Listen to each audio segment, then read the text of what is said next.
Have you ever picked up something old, a worn-out photo, a delicate pendant, or a dusty novel, and suddenly felt a surge of memories? Maybe it reminded you of someone dear. Maybe it pulled you back to a time that now feels like another lifetime. Or maybe for just a moment you thought, how could I ever part with this? So you're not alone. Most people believe decluttering is just organizing or cleaning. But the truth? It's a deeply emotional journey. It means facing your past, your attachments, and your future.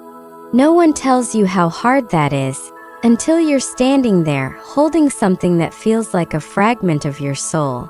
So today, we'll uncover 5 brutal truths about decluttering that nobody talks about. Some may shake your beliefs. Some might stir hidden emotions. And the final truth, it could change the way you see your belongings forever. But stay with me, because what we uncover today might just be the key to living in a space that finally feels peaceful, liberated, and truly your own. Ready? Let's go. Brutal truth 1. It's more emotionally draining than you expect. Margaret stood in her garage, staring at a box she hadn't touched in over a decade. Now 75, and after a lifetime of collecting memories in her home, she finally decided it was time to simplify.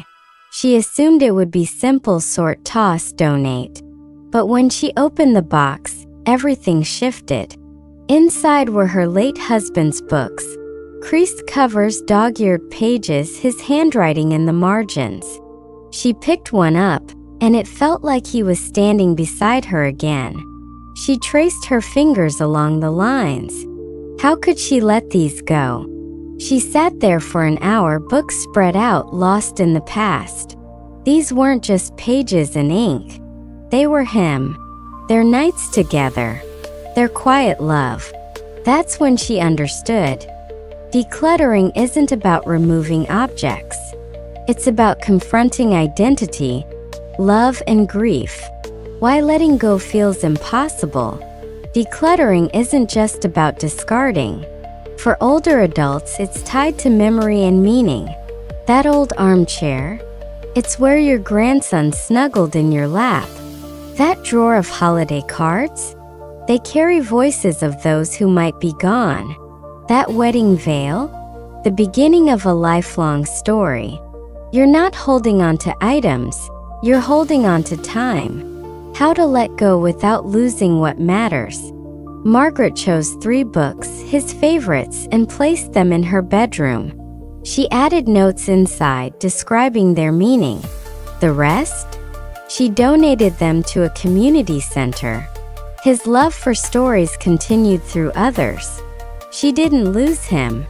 She gave his memory room to breathe. Brutal truth 2. Your family won't see the value you do. Caroline spent weeks organizing heirlooms, her mom's dinnerware, her dad's military badges, love letters from her grandparents. She was ready to pass them down. Her daughter, Julia, walked in curious. "Mom, what's all this?" "These are our family treasures," Caroline smiled. "I thought you'd want to keep some." Julia paused. "They're beautiful, but I really don't have room. Maybe we could scan the letters." Caroline's heart dropped. She had preserved these for years, expecting them to be cherished. Now her daughter didn't want them. The pain of disconnected legacy.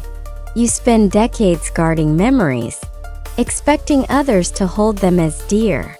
But for the next generation, your keepsakes might be clutter. It's not rejection, it's evolution. They live in a digital world, where meaning is stored in cloud drives, not furniture. What to do instead? Caroline asked Julia what truly mattered. Together they chose a few pieces. The rest? Digitized. Stories preserved but weight removed. She let go of the belief that legacy was in the items. It was in the lessons. The love. Brutal truth 3. Guilt will trap you more than clutter. Rebecca stared at the cedar chest at the end of her bed. Inside were unused gifts, old clothes, things from people she had lost. She pulled out her late husband's flannel. It still smelled like him. If I donate this, am I erasing him?